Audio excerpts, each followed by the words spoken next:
প্ৰতিবাদ বহুত দেখিছোঁ, কিন্তু কাৰোবাৰ ন্যায়ৰ দাবীৰে এনে প্ৰতিবাদ আপুনি কাহানিও দেখা নাই।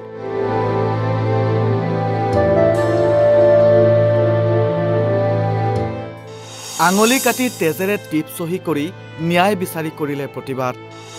এগৰাকী মানুহক কিমান ভাল পালে এইদৰে প্ৰতিবাদ কৰিব পাৰে? হয়তো সেয়াই হ'ল জুবিন গাৰ্গ।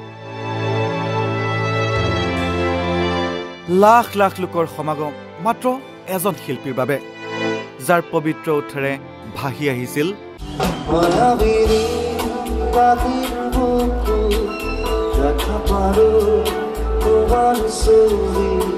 আৰু এনেদৰে ৩৮,০০০ গীতৰ স্মৃতি আমাক দি থৈ গ'ল সকলোৰে হিয়াৰ আমঠু জুবিন গাৰ্গে, যিজন মহান ব্যক্তিয়ে কেতিয়াও কাকো দুখত থকাটো বিচৰা নাছিল। এই মায়াৰ ধৰা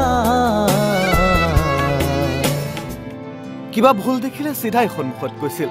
খুব স্বচ্ছ মনৰ আছিল তেওঁ, সেইবাবেই হয়তো তেওঁ কৈছিল,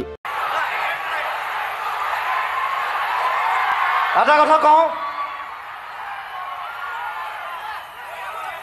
এটা কথা, মই একদম চিধা মানুহ, মোৰ কোনো ঘেণ্টা, মই কাকো খাতিৰ নকৰোঁ পৃথিৱীৰ কথা।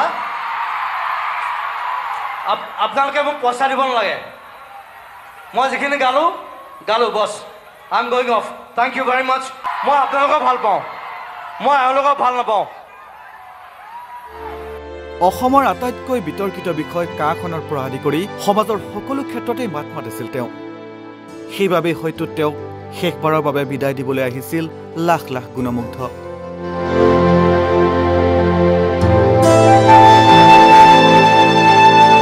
প্ৰত্যেকগৰাকীৰ চকুত চকুপানী, প্ৰত্যেকৰে হিয়াত একোৰা বেদনাৰ জুই।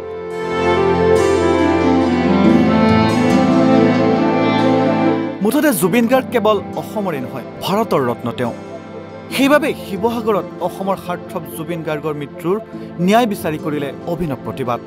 শিৱসাগৰবাসীৰ উদ্যোগত ন্যায় বিচাৰি চলিল ৰক্তচহী অভিযান।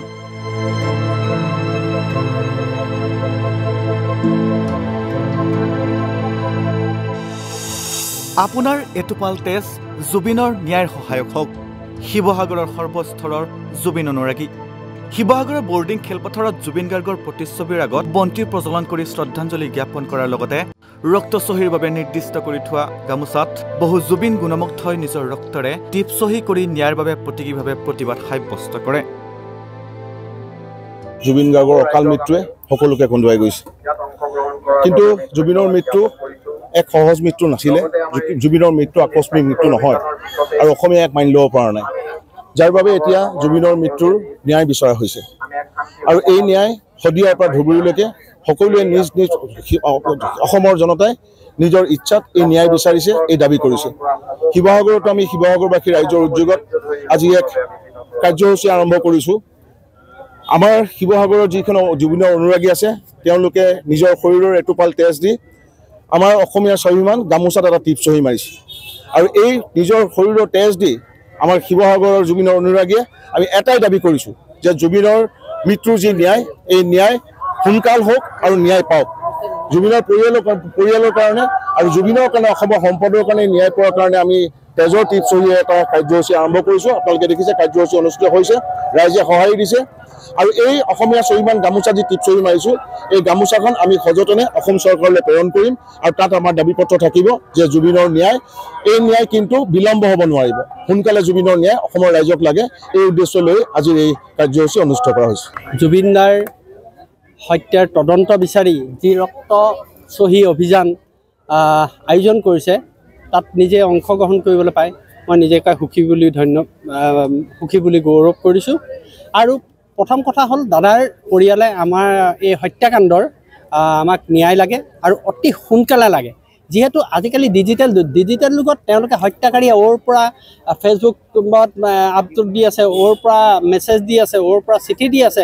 গতিকে তেওঁলোকে এইবিলাক ছেটেলাইটৰ থ্ৰুৱেদি ধৰিব পাৰে, কিন্তু ধৰা নাই কেলে, যিহেতু ইয়াত চৰকাৰে জড়িত হৈ আছে বুলি মোৰ অনুমান হয়। কাৰণ কেলে এইকাৰণে ভাবিবলৈ বাধ্য হৈছোঁ, চাওক আজি ইমান দিন, এই 9 দিন হ'ল, 10 দিন হ'ল আজি, এই 10 দিনে মুকলি আকাশৰ তলত হত্যাকাৰী ঘূৰি ফুৰিছে, তাকো আমাৰ ৰাজ্যতে, নিজৰ ৰাজ্যতে।